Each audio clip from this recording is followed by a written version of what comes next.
Xin chào mọi người đã quay trở lại kênh YouTube của Long. Hôm bữa rồi á, là có thấy trên mạng một cái trò chơi khá là thú vị, cho nên là tôi đã có tình đặt về đây. Hôm nay tôi nhận được cái này, được đóng gói cũng khá là ok ha. Rồi chúng ta cùng nhau khui. Công đoạn bây giờ chúng ta sẽ khui cái này ra.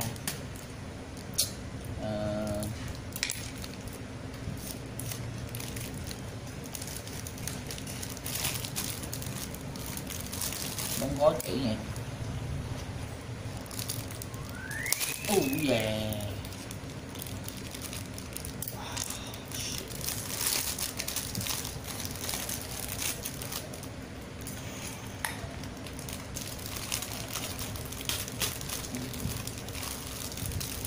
Cùng nhau ta sẽ chia sẽ thành bao nhiêu xin.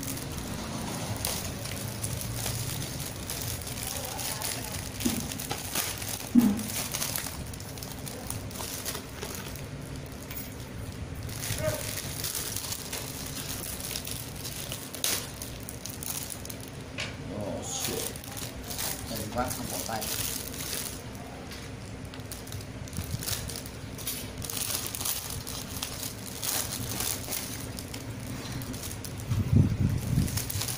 Cái này là người ta gọi nó là Spinner con quay vô tận đó. Mình không biết thì nó quay vô tận tới mức độ nào không. Bây giờ chúng ta sẽ cùng unbox nó thử xem coi nó vô tận như thế nào. Mà hiện tại bây giờ ở bên giới trẻ của bên Mỹ rất là chuộng cái món này. Cái này nằm ở shop khuyến mãi 247. Còn địa chỉ ở đâu thì các bạn search trên mạng nha. Tôi không nói nhiều về cái vấn đề đó.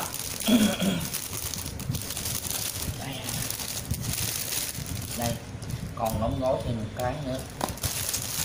Bây giờ tạm thời bỏ hết mấy này đi, bỏ này qua bên đi.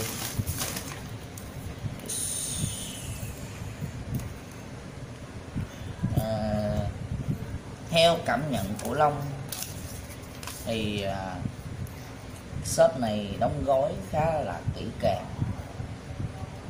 Theo cảm nhận của tôi như thế. Còn cái chất lượng hàng ở trong như thế nào thì chúng ta phải mở ra mới biết được.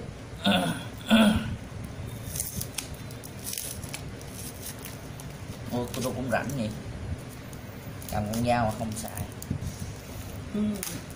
Yeah.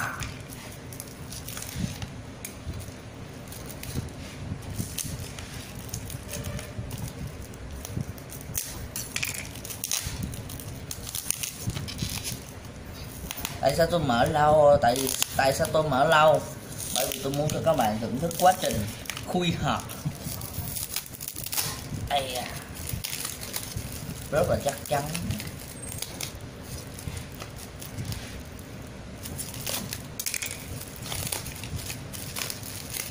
Gói trong một cái bao ni lông màu đen.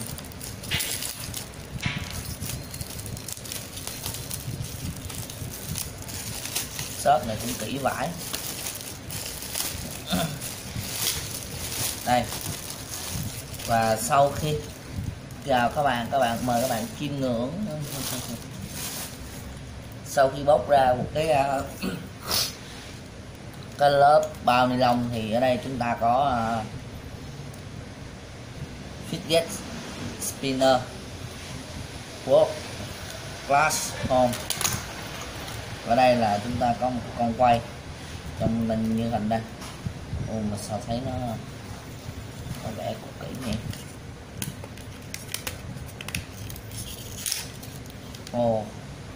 Thì ra là ở trong cái này nó bị thôi, còn cái này thì nó vẫn bình thường.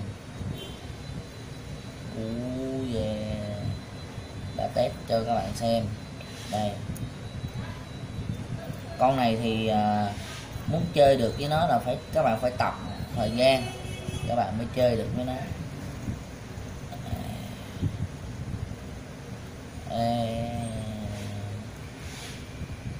Con quay cũng khá là lâu đấy.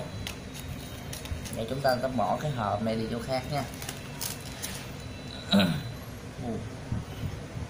Chà, con quay này cũng tới à, cũng lâu dữ.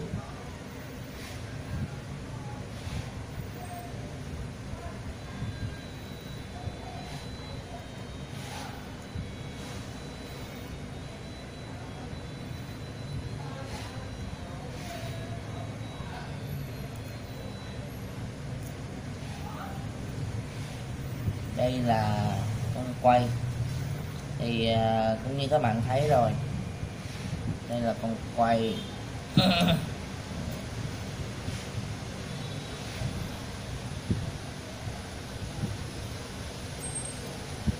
Ở đây nó giống như một cái bạc đạn vậy đó.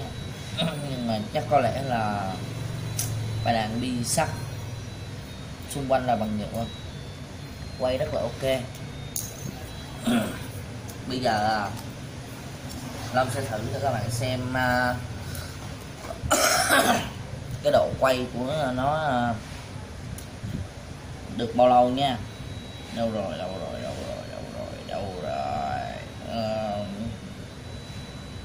đồng hồ 1 giờ. Ok, và các bạn thấy rõ không? Đó. Để Long chuyển đổi ra sau lưng cho các bạn xem rõ hơn nha. Bây giờ Long sẽ test xem là con quay này nó sẽ quay được bao lâu. Chúng ta cùng nhau thử nghiệm nha. Bật lát lên không? Không khỏi đi. Chuẩn bị nha. 2 1 2 3.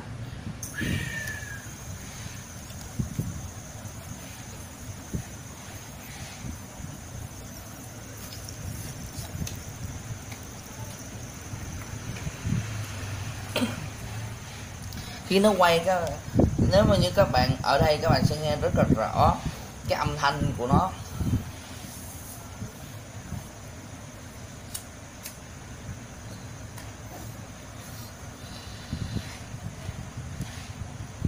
Không biết con quay này nó có trụ nổi 1 phút không ta?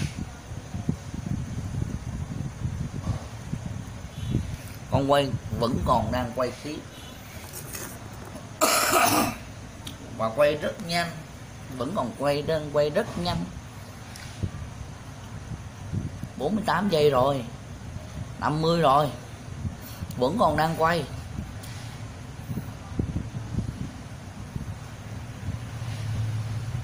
Và 1 phút.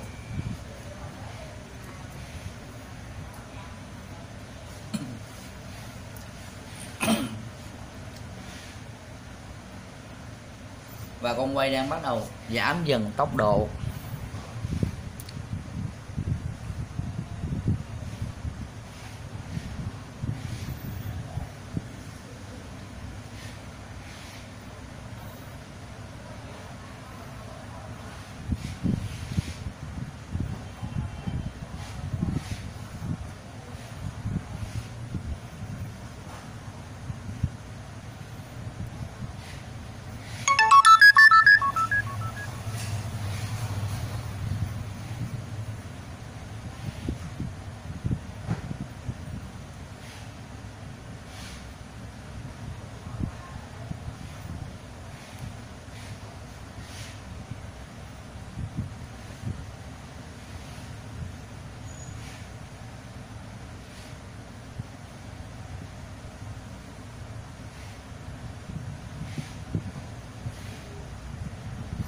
Wow, thật là kinh ngạc.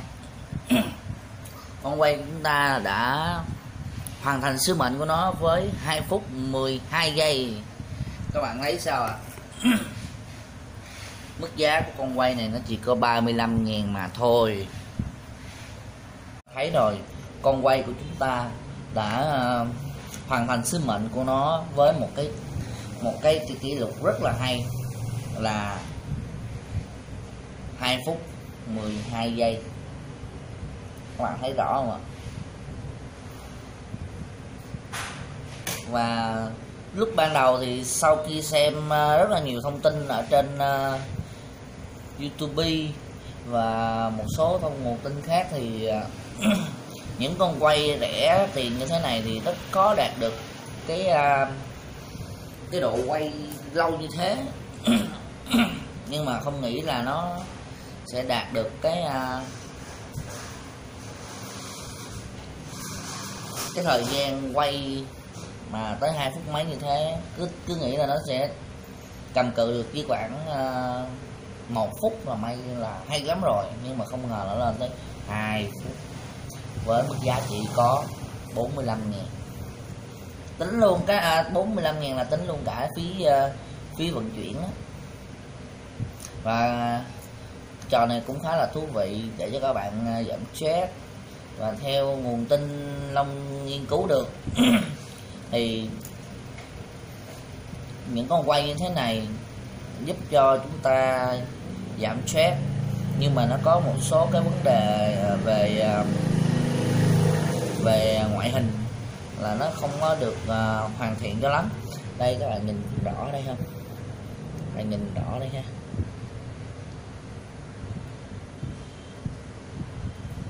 Bạn thấy rõ không?